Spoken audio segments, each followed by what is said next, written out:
Greetings to you all. இன்றைக்கி நம்ம பலூனில் பூக்கி எப்படி பண்ணுறதுன்னு பார்ப்போம். போவுன்னு சொல்லுவாங்கள்ல அதுதான், பட் தமிழ் அதுக்கு நேம் தெரில எனக்கு.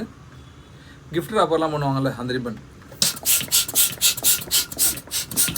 அதுக்கு நீங்கள் பாருங்கள், கேப்லாம் இடத்துல ஃபுல்லாக ஊதிக்குங்க. பலூனில் கொஞ்சம் ஃப்ரீ பண்ணிங்க, ஓகேவா? பண்ணிவிட்டு முடிச்சு போட்டுருங்க.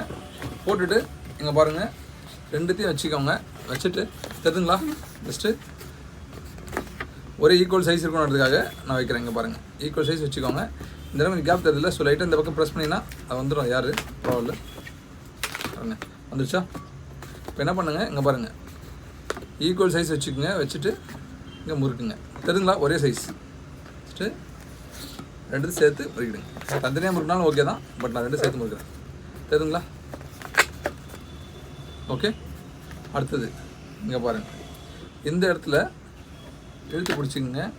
இங்கே பாருங்கள், ரெண்டுத்தையும் சேர்த்து ட்விஸ்ட் பண்ணுங்கள். முறுக்கிட்டு இதை அப்படியே மடித்து இங்கே பாருங்கள், அப்படியே மடித்து பிடிச்சிட்டு முறுக்கி விட்டுருங்க. ஓகேவா? முறுக்கிட்டிங்கன்னா பூக்கி ரெடி ஆகிடும் உங்களுக்கு.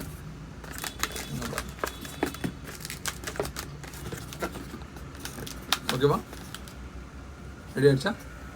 இதை இன்னும் வேணால் லைட்டாக ஆல்ட்ரு பண்ணிக்கலாம். நீங்கள் ஜஸ்ட்டு சும்மா இப்போ பூக்கி மாதிரி பண்ணோன்னா இது மடைக்குங்க. அதே மாதிரி இந்த சைடும் சும்மா ஜஸ்ட் ஒன்றும் பண்ணல, லைட்டாக நான் வளைச்சி அழுத்தி விடுறேன்.